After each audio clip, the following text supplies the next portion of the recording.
Speech is often affected in dementia. For me, it was quite badly affected until I was on medication. I was often misnaming, misinterpreting things, and this missing thing can be quite difficult. But patterns continue. So even if one doesn't know what the word is, if the pattern of the conversation can continue, people can often understand.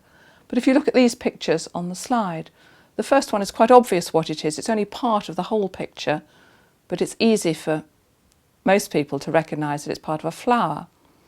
But the others might be a bit more difficult. The toy train is probably quite simple.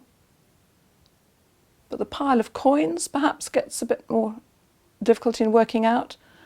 And the part of the office chair is obvious once you know, but before that is more difficult. So it is with speech and conversation.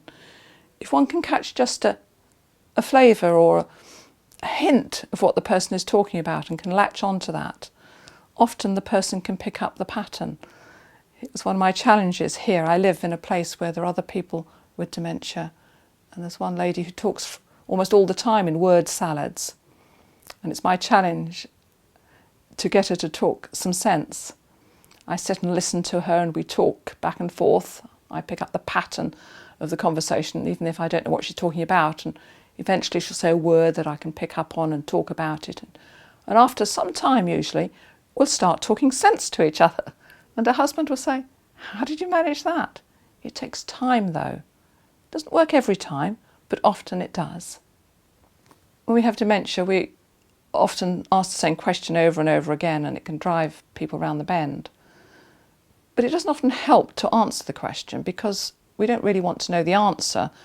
We need to listen to the meaning behind the question. For example, if someone says, "What's the time?" it's not because one wants to know what the time is, even though often it's difficult to read the time, and buying someone a bigger and better clock doesn't work either. You need a digital clock. It's because one doesn't know what one's meant to be doing. So it's really saying, "Please tell me what I should be doing now." Or if one says, "I want to go home," it just means they're not feeling comfortable where they are. They're not feeling at home. Or if someone says, "Well, why hasn't so-and-so been to see me recently?" And they might well have done. But it means at that particular moment in time, they're feeling lost or alone. So you need to pick up the meaning behind the question. Now, singing is something that's quite different to speech and is actually stored in a different part of the brain. And it seems to be something that lasts until the end. This is one reason the Alzheimer's Society do singing for the brain sessions, where people light up when normally they wouldn't be very communicative. They're excellent things. Naomi Fell is someone who's done some work on validation therapy for people with dementia, which is very good. And there's a wonderful YouTube clip where she is seen talking to someone who appears to be completely speechless, unresponsive, almost vegetative.